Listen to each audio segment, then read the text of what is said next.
Bonjour à tous, nous sommes le lundi 6 avril 2026. Notre cher ami Paul Craig Roberts est avec nous. Bon retour parmi nous. Merci Nima.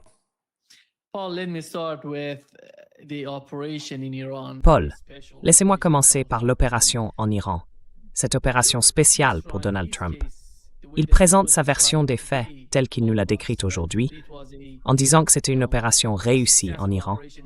Ils ont sauvé le deuxième pilote du F-15E, et c'est une histoire. D'un autre côté, nous avons quoi? Quelque chose comme 12 avions ensemble. Des chasseurs, des hélicoptères, des Little Bird, vous savez, des Black Hawks, tous ensemble. Divers types d'appareils qui ont été touchés d'une manière ou d'une autre. Certains ont été détruits sur place. Je ne sais pas si vous avez vu les photos ou les images venues d'Iran. Que pensez-vous de ce qui s'est passé? Quelle est votre compréhension après avoir entendu Donald Trump décrire la situation?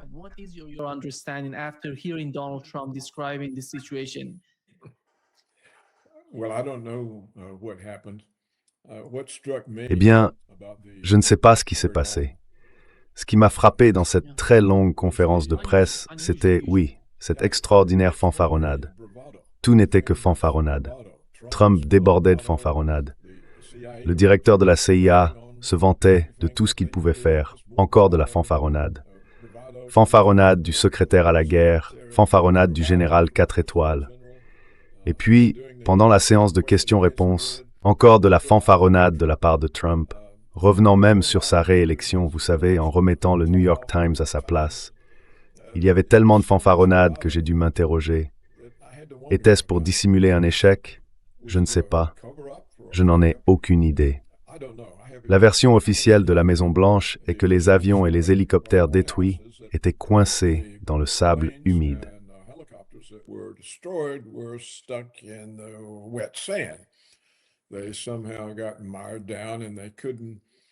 Ils se sont retrouvés empêtrés d'une manière ou d'une autre et n'ont pas pu décoller ni s'envoler. Alors, les forces américaines les ont détruits pour empêcher les Iraniens d'obtenir la technologie. Il y avait toutes sortes de technologies intégrées à ces appareils que les États-Unis voulaient garder pour eux. Voilà donc la version officielle. Il semble que les avions envoyés pour les secourir étaient plus légers. Des appareils plus légers qui ne se sont pas enlisés parce qu'ils pesaient moins. Mais bien sûr, ces petits hélicoptères auraient dû peser encore moins. Donc je ne comprends pas pourquoi les petits hélicoptères ont été détruits ou pourquoi ils n'ont pas pu décoller. Et je ne comprends pas vraiment pourquoi ils ont été utilisés, Nima. Car d'après ce que j'ai compris, le site se trouvait si loin à l'intérieur de l'Iran que ces petits hélicoptères n'avaient pas l'autonomie nécessaire pour revenir.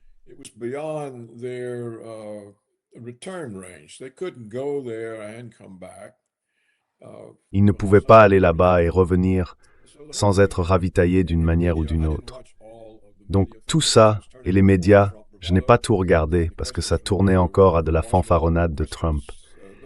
Et les questions des médias étaient des questions de complaisance. Personne n'a posé de questions qui auraient pu aider à comprendre ce qui avait pu se passer. Personne n'a rien demandé. Donc je n'ai pas tout regardé. Mais ça me rappelle un peu l'affirmation de l'administration Obama, selon laquelle elle serait entrée au Pakistan pour tuer Ben Laden, puis aurait jeté son corps depuis un porte-avions dans l'océan Indien. Je crois que c'était l'océan Indien. C'était totalement faux. Complètement faux.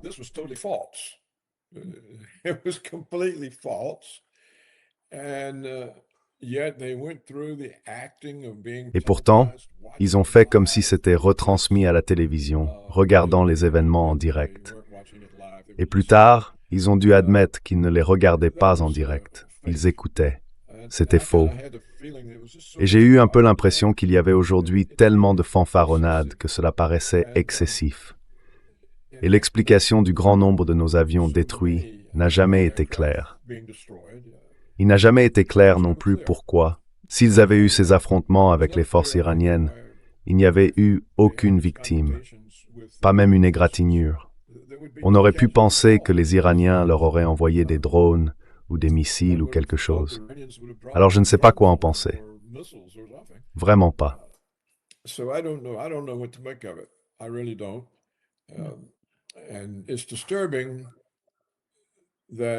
Et c'est troublant que cela ait semblé orchestré. Le directeur de la CIA et le secrétaire à la guerre ont souligné à quel point Trump était important pour le succès de l'opération.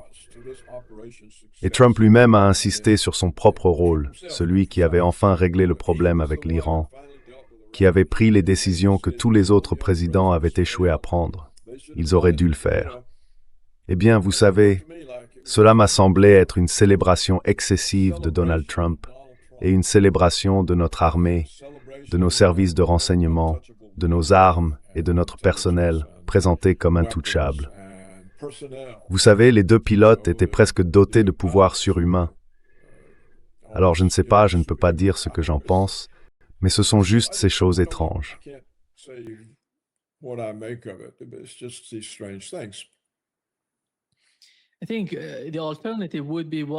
Je pense que l'alternative serait ce dont nous avons parlé dans ce podcast avec Larry Johnson plus tôt aujourd'hui.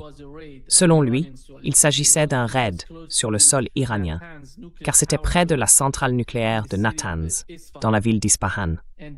Il voulait s'y rendre pour examiner la centrale nucléaire, afin de voir s'il pouvait obtenir cet uranium enrichi sur le sol iranien. C'était un raid.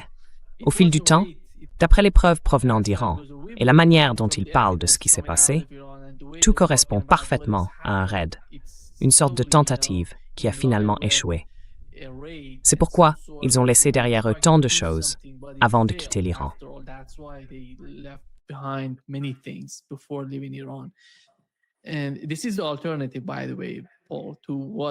Et voici l'alternative d'ailleurs, Paul, à ce que Donald Trump essaie de nous dire. Quand on regarde aujourd'hui et la façon dont Donald Trump parle, encore une fois, il revient à 48 heures. Ce sera demain, mardi à 20 heures, son geste ultime. Il va attaquer les réseaux électriques, les ponts, tout détruire. Que penses-tu de Donald Trump, de sa manière de se comporter, de sa façon de parler, d'utiliser même des mots comme « petit salaud »,« fou furieux ».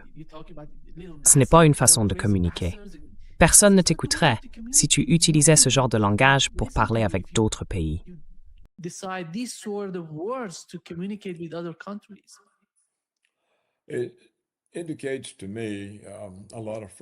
Cela m'indique beaucoup de frustration. Trump est très frustré. Mais pourquoi, s'il est vraiment aux commandes et que l'Iran est totalement vaincu, est-il frustré? On pourrait penser qu'il serait plus détendu si la situation était telle qu'il l'a décrit. Mais au contraire, il semble très frustré. Une sorte d'attitude défaitiste. Il est frustré. Eh bien, cela suggère que nous ne recevons pas une version exacte de la situation. Ce que je ne comprends pas, c'est le comportement des Iraniens. Si on vous dit que vous allez être attaqué demain soir, que tous les ponts vont être détruits et que tout votre système électrique va être anéanti, pourquoi diable resteriez-vous là à attendre que cela se produise?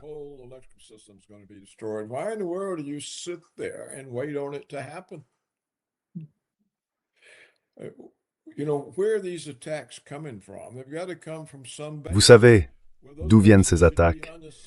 Elles doivent bien partir d'une base quelque part. Eh bien, ces bases devraient être sous un bombardement de missiles balistiques soutenus en ce moment. Il ne devrait plus rester aucune base d'où une telle attaque puisse provenir. Si cela vient de porte-avions, il devrait être coulé. C'est ce qui me dépasse, cela n'a aucun sens. Les Iraniens se comportent comme Vladimir Poutine. Ils refusent de prendre l'initiative. Ils attendent, se font frapper, subissent toutes sortes de destructions, puis ripostent.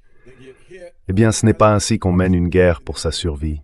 Et les pays qui ne prennent jamais l'initiative ne gagnent jamais.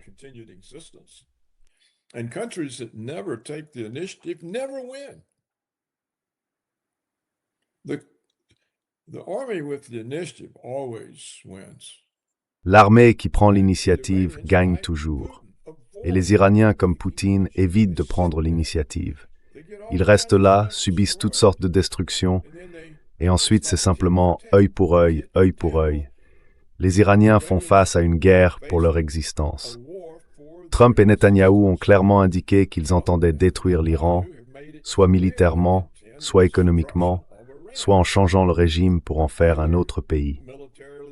Alors, pourquoi l'Iran fait-il des propositions du type « Oh, nous n'ouvrirons pas les détroits tant que nous n'aurons pas obtenu un accord garantissant que vous ne commettrez plus jamais d'agression contre nous ». Eh bien, comment pourrait-il faire confiance à un tel accord?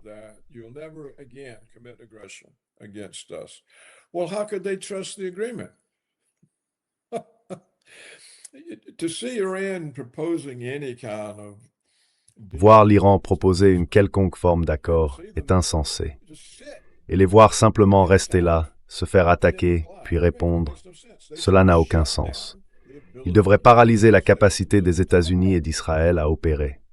C'est ce qu'ils devraient faire. Je pense qu'ils auraient déjà dû frapper Dimona et Israël serait enseveli sous les radiations et hors de combat. Si vous vous battez pour votre survie, vous devez le faire. Vous devez vous battre. Le coup pour coup, ce n'est pas se battre. Attendre et subir de telles pertes avant d'agir est insensé. Ça n'a aucun sens pour moi. Je ne comprends pas la position de Trump et je ne comprends pas celle de l'Iran.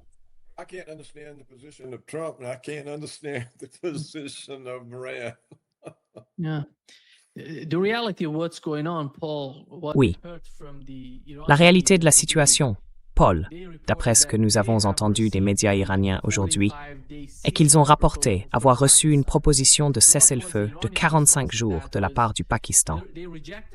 La réponse iranienne a été de rejeter un cessez-le-feu temporaire et d'exiger les points suivants. Une fin permanente de la guerre sur tous les fronts au Moyen-Orient, y compris au Liban et à Gaza, avec des garanties. Le démantèlement de toutes les bases américaines dans le Golfe Persique. La mise en œuvre d'un nouveau protocole de transit reconnaissant un nouveau mécanisme pour le détroit d'Ormuz, sous contrôle iranien. La levée des sanctions économiques contre l'Iran.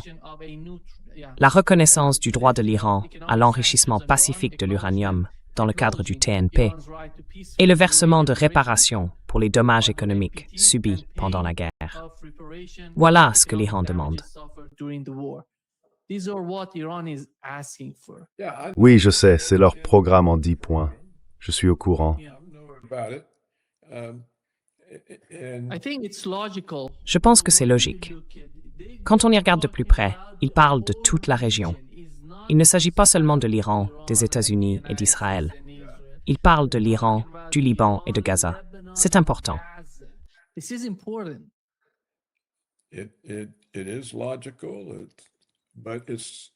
C'est logique, mais c'est insensé car ce n'est pas la réalité. La réalité, c'est l'agenda sioniste du Grand Israël. Et la réalité, c'est que les États-Unis sont parfaitement alignés sur cet agenda. Regardez la diabolisation de l'Iran par Trump. Totalement maléfique, maléfique, maléfique, maléfique, maléfique, maléfique. C'est juste, eh bien, l'Iran n'obtiendra aucune garantie qui ait une réelle valeur. Ce que l'Iran pourrait dire, c'est écoutez, négocions l'agenda sioniste du Grand Israël. Si les Israéliens acceptent d'abandonner cet agenda, nous pourrons avoir la paix. Mais tant qu'ils maintiendront cet agenda, nous serons pris pour cible et nous le resterons.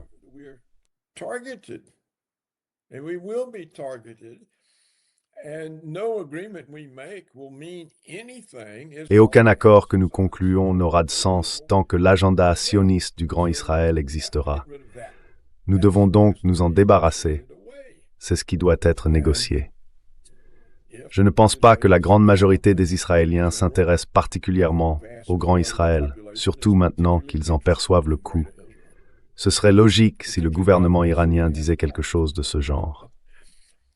Mais ce qu'ils ont réellement dit me montre qu'ils sont tout simplement incapables de comprendre la réalité. Ils n'y sont pas connectés. Donc oui, c'est logique et cohérent d'un point de vue abstrait, mais quand c'est totalement irréaliste, c'est là le problème avec les 10 points.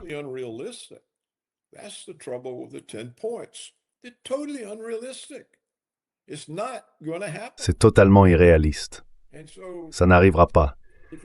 Donc s'ils veulent dire quelque chose, ils devraient dire « D'accord, voyons ce que nous pouvons faire pour nous débarrasser de ce programme sioniste du Grand Israël. » Parce que nous avons déjà vu la Libye, l'Irak, la Syrie, et maintenant ils essayent encore au Liban. Ils s'en prennent à nous.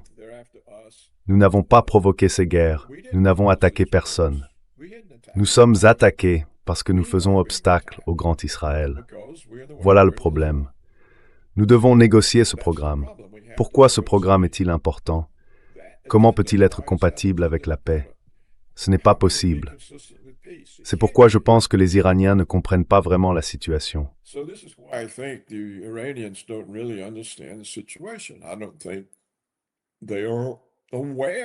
Je ne pense pas qu'ils se rendent compte que l'agenda sioniste implique la destruction de l'Iran et qu'aucun accord ne peut rien y changer, sauf si les Israéliens abandonnent cet agenda. En attendant, restez assis à encaisser les coups et ne réagir qu'après que vos forces ont déjà été frappées et affaiblies, c'est gaspiller vos ressources. Oh, venez prendre encore une grande partie de nos ressources. Nous ne ferons rien tant que vous ne l'aurez pas fait. Ce n'est pas intelligent. Ce n'est pas intelligent du tout, c'est stupide. Et c'est bien là le problème, vous savez. C'est la manière de faire de Poutine. Je veux dire, la zone sur laquelle les Russes se battent, à la fois Louhansk et Donetsk, les deux républiques séparatistes réunies, représente 8,8% du territoire ukrainien. Together, it comprises 8.8% of the Ukrainian territory. And this is now more than 4 years. Et cela fait maintenant plus de 4 ans dans ce minuscule bout de territoire. L'armée russe n'a pas réussi à en chasser les Ukrainiens. Cela n'a aucun sens. Vous voyez Poutine refuser de gagner. Il refuse de mener une guerre. Alors c'est maison par maison, rue par rue, minuscule village après minuscule village, avec des pertes qui s'accumulent partout. Cela n'a pas de sens non plus. Et je pense que c'est la même chose avec les Iraniens. Il n'est pas logique de subir d'énormes pertes en laissant toujours l'ennemi qui veut vous détruire frapper le premier. Voilà, c'était mon coup de gueule. Je ne comprends pas ce que fait qui que ce soit.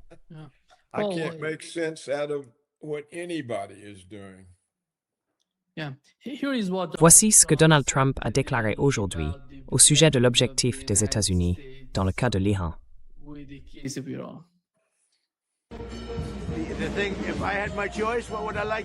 Si j'avais le choix, que ferais-je? Je prendrais le pétrole, parce qu'il est là, à portée de main. Ils ne peuvent rien y faire. Malheureusement, le peuple américain aimerait nous voir rentrer chez nous. Si cela ne tenait qu'à moi, je prendrais le pétrole, je le garderais, et nous gagnerions beaucoup d'argent. Et je m'occuperais aussi du peuple iranien, bien mieux qu'on ne s'est occupé de lui jusqu'à présent. Ça a été horrible. Ils ont tué 45 000 personnes. Il est juste.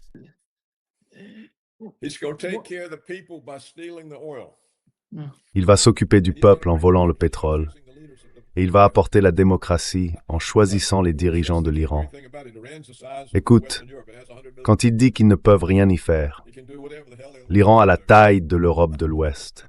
Il compte 100 millions d'habitants. Il peut faire absolument ce qu'il veut. C'est à des milliers et des milliers de kilomètres de la chaîne d'approvisionnement américaine. Mais l'Iran ne se bat pas sérieusement. Il reste là, à se laisser frapper encore et encore. Il aurait dû les éliminer. Ces bases n'étaient pas défendues. Il les a complètement détruites. Je pense que l'Iran aurait pu bloquer l'attaque entièrement.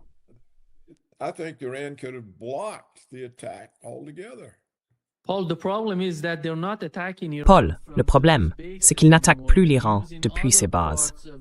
Ils utilisent d'autres zones de ces pays du CCG pour frapper l'Iran, principalement des régions éloignées des bases américaines. C'est pourquoi l'Iran doit les repérer et les frapper encore et encore. C'est le combat qui se déroule en ce moment.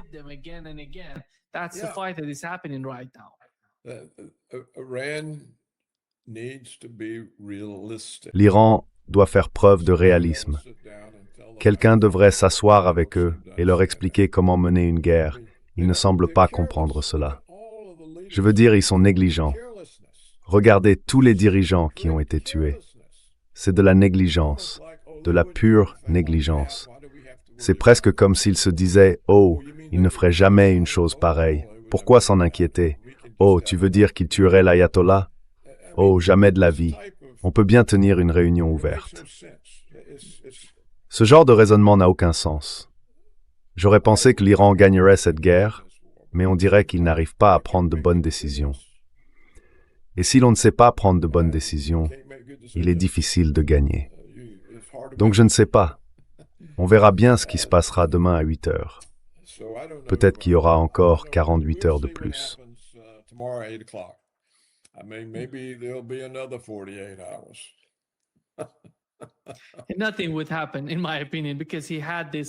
Rien ne se passerait, à mon avis, parce qu'il a déjà fait cela auparavant, non seulement avec l'Iran, mais aussi avec le Hezbollah et avec le Hamas. Vous vous souvenez de ce 48 heures pour désarmer le Hamas où je vais tout détruire. Et cela ne s'est pas produit. Eh bien, c'est vrai. C'est une situation déroutante. Et nous ne savons vraiment pas ce qui se passe.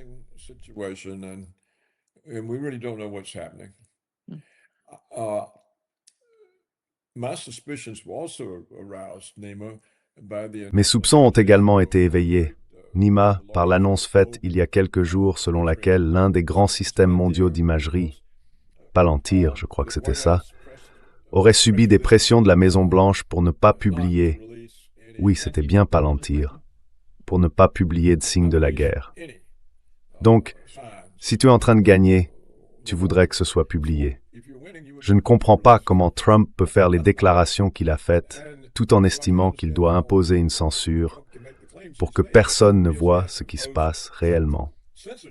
Du coup, tu vois, nous ne recevons pas d'informations, nous recevons de la propagande de guerre, et il n'y a aucun média occidental qui sache ou qui oserait essayer d'accéder à la vérité.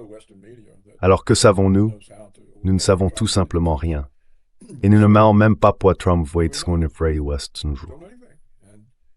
We don't even know why Trump fired all of those generals the other day. There's quite a number of them. Il y en a un bon nombre. Pourquoi? Y a-t-il une opposition? Je ne sais pas ce qui se passe. Et cela devrait nous indiquer que cela doit être différent de la version officielle. Parce que si la version officielle était vraie, ils nous donneraient toutes les informations, cela soutiendrait leur version. Mais quand ils ne le font pas, quand ils ne laissent même pas les entreprises de géolocalisation montrer les zones de combat ou les endroits où des revendications ont été faites, on se demande pourquoi.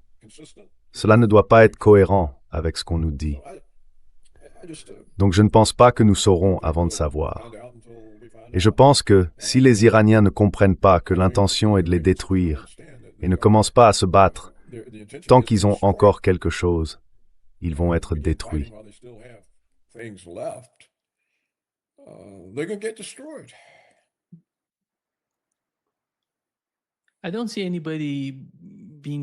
Je ne vois personne capable d'aider Donald Trump, à part Donald Trump lui-même, qui devrait simplement décider de tout laisser tomber et de rentrer chez lui. C'est la seule solution. En dehors de cela, il n'y a pas de solution. Même avec cela, vous savez, Netanyahou disait à Donald Trump, « Tu dois lancer l'invasion terrestre de l'Iran. » Et c'est ce qui s'est passé. Ce qui s'est produit, c'est l'invasion terrestre de l'Iran. Et nous avons vu quelle a été la réaction du côté iranien. Je ne pense pas qu'il s'agissait réellement d'une invasion terrestre de l'Iran. C'était une sorte de raid, mais cela leur donne une idée de la réaction à laquelle ils doivent s'attendre, de ce qu'ils vont affronter au fil du temps s'ils s'enfoncent plus profondément en territoire iranien. Parce que tous ces systèmes de défense aérienne sont mobiles, Paul. Ils vont sortir, ils vont frapper les cibles, ils vont toucher les avions de chasse. À mon avis, cela va être dévastateur pour la situation d'ensemble. Ce sera plus difficile pour Donald Trump de s'en sortir.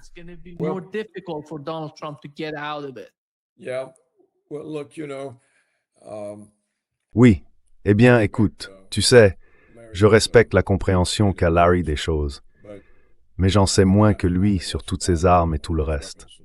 Il ne me semble tout simplement pas que les avions qu'ils avaient là étaient ceux qu'ils auraient utilisés s'il s'était agi d'une véritable invasion. Le matériel qu'ils avaient n'était pas adapté à cela. Ils auraient eu des A-10, ces chasseurs bombardiers volant à basse altitude. Au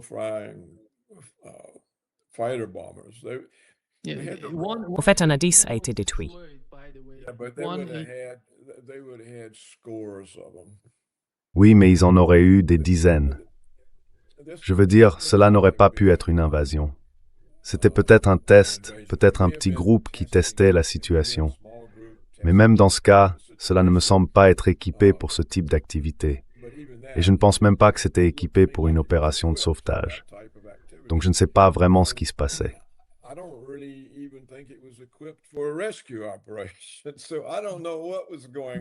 Ce n'était pas une opération de sauvetage. Je ne sais pas ce qui se passait à cause de la façon dont c'est équipé. Et je n'arrive certainement pas à croire que nous ayons tout cet équipement fantastique que personne d'autre n'a, mais que nos avions et nos hélicoptères ne puissent pas décoller du sable parce qu'il est mouillé. Du sable mouillé. Vous savez, on ne peut pas avoir des super armes qui ne peuvent pas décoller parce que le sable est mouillé. Donc rien n'a de sens. Rien ne colle. Rien ne colle. Je ne crois pas à l'histoire de Larry.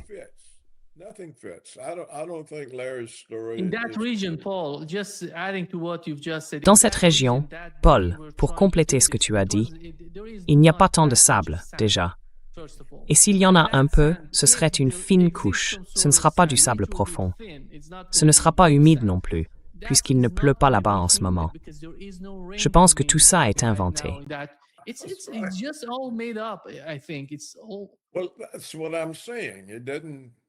Eh bien, c'est ce que je dis. Ça n'a aucun sens. Donc je ne sais pas ce qui s'est passé. Je pense qu'il y a eu trop de fanfaronnades. Ils étaient tellement déterminés à graver un récit dans le marbre qu'ils en ont trop fait. Vous savez, j'étais prêt à croire tout ce qu'ils disaient, mais plus ils insistaient, plus je me disais quelque chose cloche. C'est trop cuit. Quand on pousse quelque chose à ce point, ça finit par se retourner contre soi. Donc je pense qu'on ne sait tout simplement pas. Je ne peux rien dire de plus que ce que j'ai déjà dit, et je pense que la principale erreur a été commise par l'Iran. Ils auraient dû frapper les premiers, utiliser tout leur meilleur arsenal dès le départ et tout anéantir, couler les 2 porte-avions, et la guerre aurait été terminée. Mais ils ne l'ont pas fait. Et ils ont annoncé leurs intentions. Nous n'allons rien faire tant que vous ne nous aurez pas frappés, puis nous riposterons. Donc rien de ce qui se passe n'a de sens pour moi, et je ne peux proposer aucune explication.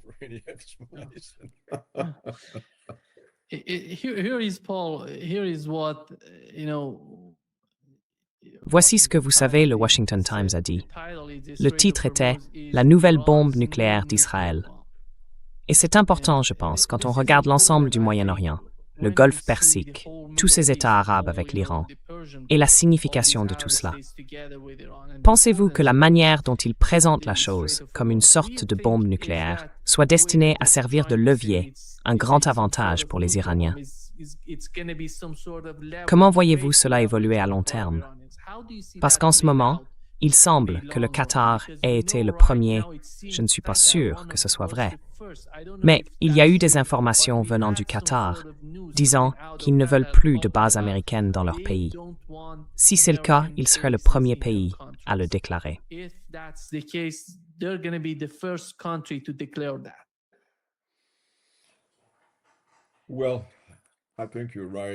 Eh bien, je pense que vous avez raison de dire que ce que le Washington Times veut dire, c'est que le contrôle des flux de pétrole sortant du détroit est d'une certaine manière comparable à la possession d'une arme nucléaire. Mais dans l'ensemble, cette quantité de pétrole, environ 20% de l'approvisionnement mondial, est énorme.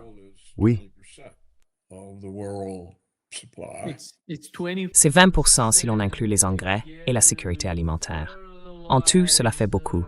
Environ 30% des engrais, 20% du pétrole. Et le monde peut s'y adapter. Ce sera un prix plus vérifié. 30% of fertilizer, 20% of oil, and the world can adjust to that. It would be at a higher price. Venezuela may Et le Venezuela, peut-être qu'ils peuvent pomper plus de pétrole. On m'a dit que de nouveaux gisements pétroliers ont été découverts à la frontière entre le Venezuela et un pays voisin. Nous ne savons pas ce que les Russes pourraient faire pour augmenter la production, donc je ne sais pas à quel point c'est sérieux. Désolé de vous interrompre, mais le problème vient du pétrole lui-même. La qualité des pétroles est différente. C'est pourquoi l'Inde n'achète pas de pétrole vénézuélien. Elle achète du pétrole iranien.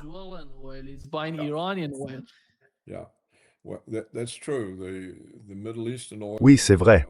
Le pétrole du Moyen-Orient est beaucoup plus facile à raffiner, tandis que le pétrole vénézuélien est très lourd, une matière épaisse, difficile à traiter. Mais malgré tout, le monde pourrait probablement s'adapter, conduire beaucoup moins. Je ne pense pas que les prix seraient catastrophiques. Ce ne serait pas une situation désastreuse.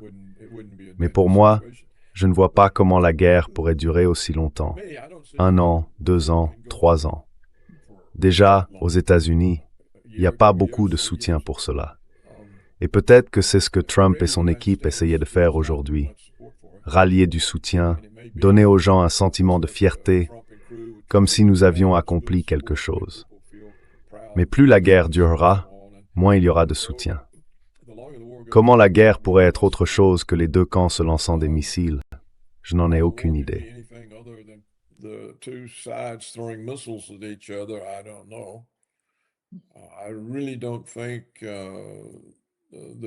Je ne pense vraiment pas que la population américaine accepterait une invasion massive de troupes au sol. Il faudrait des effectifs énormes. Alors comment la guerre pourrait-elle continuer indéfiniment? À un moment donné, tout le monde finit par manquer de missiles. Les Iraniens, contrairement à ce que dit Trump, semblent en avoir le plus et peuvent tenir plus longtemps. Mais malgré tout, je ne pense pas que cela puisse être une guerre de longue durée. Peut-être d'une manière mineure, comme le Hamas lançant de temps en temps quelques petites roquettes sur Israël, et cela a duré année après année. Mais ce n'était pas vraiment une guerre. Donc il me semble que soit Trump va utiliser les bombardiers de l'armée de l'air, tout larguer sur l'Iran, détruire tout ce qu'ils peuvent et voir ce qui se passe.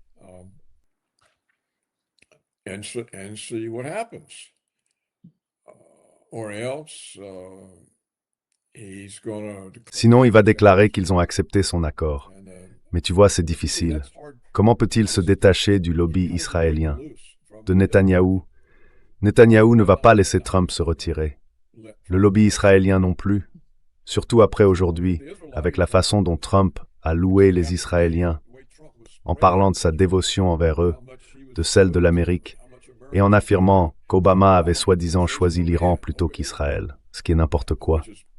Il n'a rien fait de tel, mais on ne peut pas soutenir Israël aussi fermement, puis leur tourner le dos et partir. Donc je ne sais pas. Déclarer la victoire devrait aussi être une victoire pour Israël.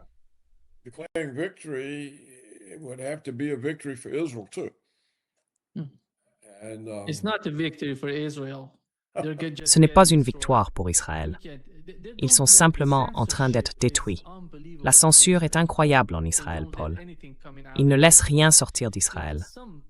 Il y a certaines zones, pas les zones rurales, je parle de Tel Aviv et de Haïfa, qui sont frappées comme Gaza. Elles ressemblent à Gaza aujourd'hui. Mais rien ne sort d'Israël pour informer les gens de ce qui s'y passe. Ils sont totalement en train d'être vaincus par le Hezbollah dans le sud du Liban.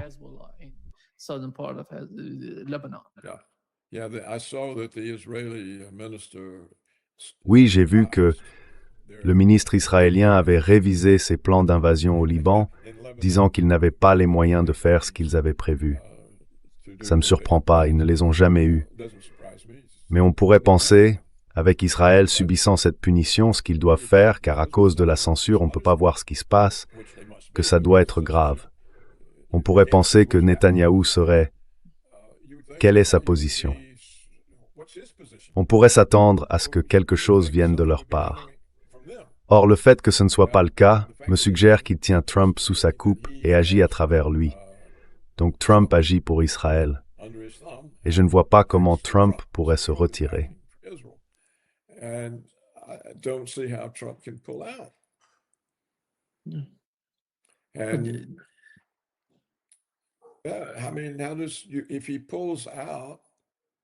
Je veux dire, s'il se retire, vraiment se retire, je veux dire, il peut le dire sans le faire. Mais s'il le fait réellement, il y a Israël là-bas. Et qu'est-ce qu'Israël va faire? Il a maintenant 3 fronts, les Houthis, le Hezbollah et l'Iran. Et Israël n'a plus de missiles intercepteurs et ne peut pas se protéger contre ceux qui arrivent. Donc je ne peux pas prédire ce qui va se passer. Cela me semble être une situation bloquée. Je pense que si l'Iran décidait vraiment de se battre, de prendre l'initiative, d'élaborer un plan pour les vaincre et de combattre, cela mettrait fin à la guerre. Ils seraient vaincus. Si l'Iran refuse de les vaincre, comme Poutine refuse de vaincre l'Ukraine, il veut un règlement négocié, il acceptera toutes sortes d'humiliations pour en obtenir un et éviter une victoire militaire, alors cela traîne simplement. Les Ukrainiens frappent maintenant les installations d'exportation de pétrole russe. Eh bien, si l'Iran prenait l'initiative et gagnait la guerre, ce serait terminé.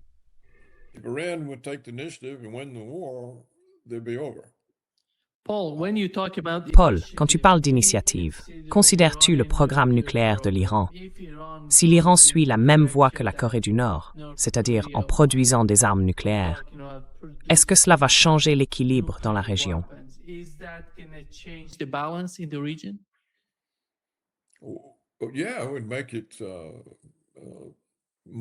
Oui, cela rendrait une attaque contre l'Iran plus risquée. Cela ne veut pas dire qu'il ne pourrait pas y avoir une attaque nucléaire surprise contre l'Iran. Vous savez, posséder des armes signifie que les autres doivent penser que vous êtes prêt à les utiliser, que vous êtes toujours sur le point de le faire. Mais si vous les avez et qu'ils pensent que vous n'êtes pas vraiment intéressé à les utiliser, vous pouvez être attaqué par surprise et perdre ces armes. Vous vous perdez vous-même. Je ne sais pas, il me semble que tout le problème vient du fait que le monde musulman du Moyen-Orient, n'a jamais accepté le programme sioniste du Grand Israël. Il ne semble pas en être conscient.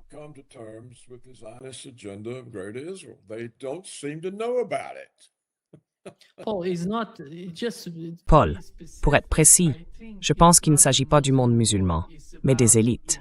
Il s'agit, à mon avis, de la direction des pays du CCG. Quand on en vient au peuple, à l'opinion publique, ils sont totalement opposés au type de politique que leur gouvernement mène dans cette région.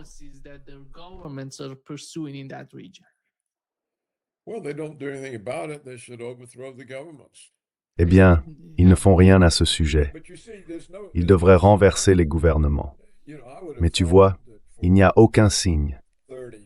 J'aurais pensé qu'en 30 ou 40 ans, il y aurait eu beaucoup de plaintes parmi tous les Arabes à propos de ce projet israélien de s'emparer de tout le Moyen-Orient. Et j'aurais cru que la Ligue arabe serait réellement une ligue qui comprendrait que tout le monde était visé et qu'ils se seraient unis pour trouver un moyen de bloquer cela, de vaincre Israël. Ils n'ont jamais rien fait, rien du tout. Et ils ont été éliminés un par un, un par un. Tous les autres restaient là à regarder, eh bien prends-le lui, pas moi.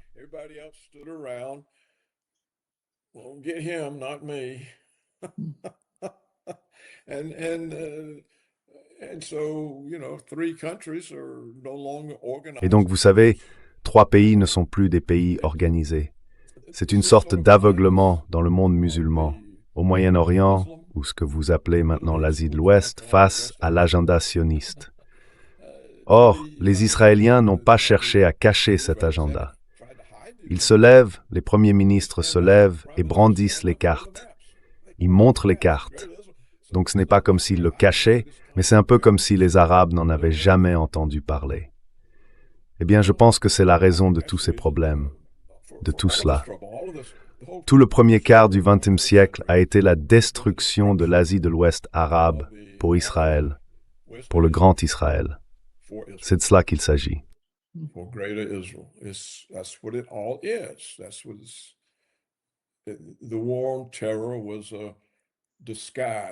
La guerre contre le terrorisme était un déguisement, un manteau, qui cachait l'utilisation des États-Unis par Israël pour faire avancer le projet du Grand Israël en détruisant les pays qui se trouvaient sur son chemin. 7 pays, 5 ans. Eh bien, même cela n'a pas réveillé les Arabes. Et donc cela montre qu'ils semblent tout simplement incapables de comprendre la réalité, ou de l'accepter, ou peut-être qu'ils ne veulent tout simplement pas savoir. Et cela, bien sûr, me ramène à l'Iran. On pourrait penser que l'Iran se serait plaint depuis des décennies. Quel est cet agenda israélien du Grand Israël? Qu'est-ce que cela signifie pour nous? Et ils ont abandonné tout l'avantage de la propagande. Cela aurait donné aux Arabes, aux Iraniens, un énorme avantage sur le plan de la propagande. Au lieu de cela, ils ont été présentés comme des terroristes.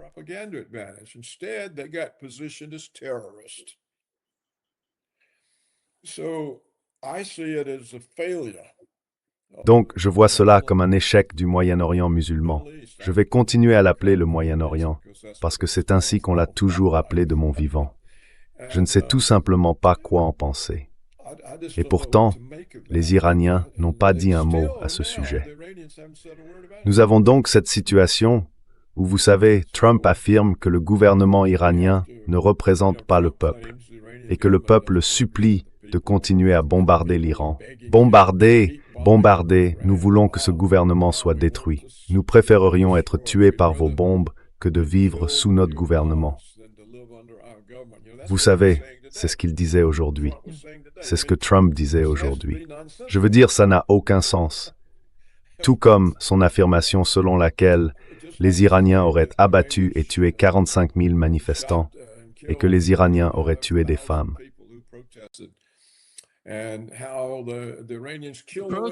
Il a protesté en disant qu'il leur avait envoyé des armes.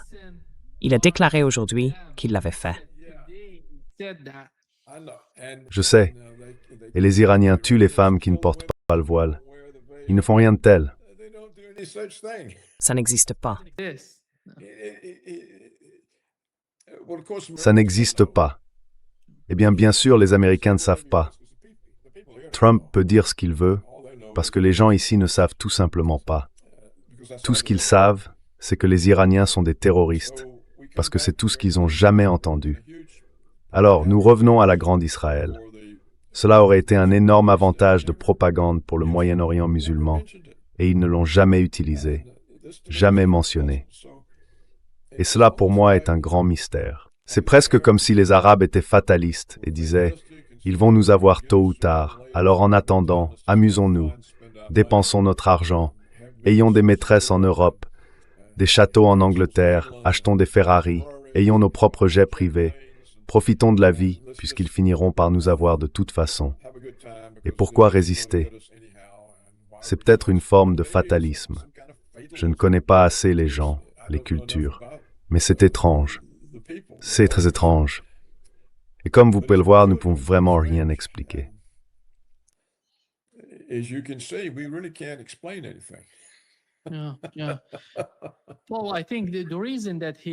Oui. Eh bien, je pense que la raison pour laquelle il augmente le nombre de personnes tuées lors des manifestations en Iran, il a dit qu'il y en avait déjà en ce moment 45 000, c'est que ces chiffres ne viennent pas de Donald Trump. Ils sont produits en Israël et relayés par l'administration Trump, parce qu'ils veulent minimiser ce qui s'est passé à Gaza. Il faut qu'il y ait des chiffres venant d'Iran pour éclipser ce qui s'est passé à Gaza. C'est, je pense, le principal objectif derrière ces chiffres absurdes qu'ils publient. Ça en fait partie. That's part of it. I agree. Je suis d'accord. Ce sera intéressant si nous parlons lundi prochain. Il se sera passé plus de choses et nous aurons peut-être une meilleure idée de la situation réelle. Mais pour résumer, en ce moment, Trump proclame une victoire incroyable et pourtant il y a de la censure partout et nous ne pouvons pas la voir. Oui. Et il n'y a pas de véritable explication à ce récit du sauvetage du pilote. Ce que nous avons vu aujourd'hui, c'est une bravade excessive.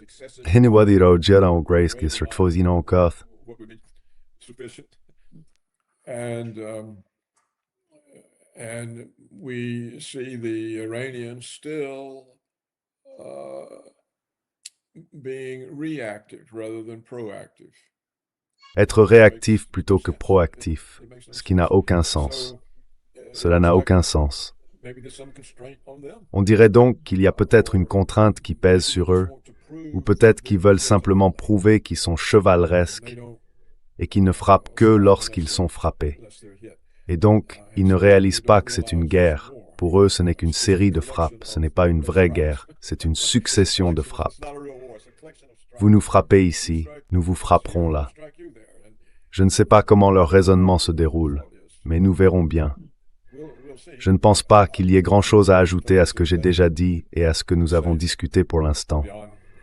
Nous pouvons faire toutes sortes de spéculations, mais il faut un peu de réalisme, et on ne nous a pas montré ce réalisme. Nous ne savons pas ce qu'il en est.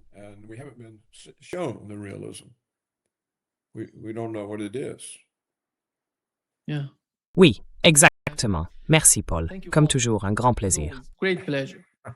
D'accord, j'ai hâte à la semaine prochaine. Nous allons avoir beaucoup de choses à discuter. Quelque chose pourrait devenir clair. La situation est très changeante. Amber was raging. Bien sûr, bien sûr. So, je vais l'envoyer à toi. Au revoir.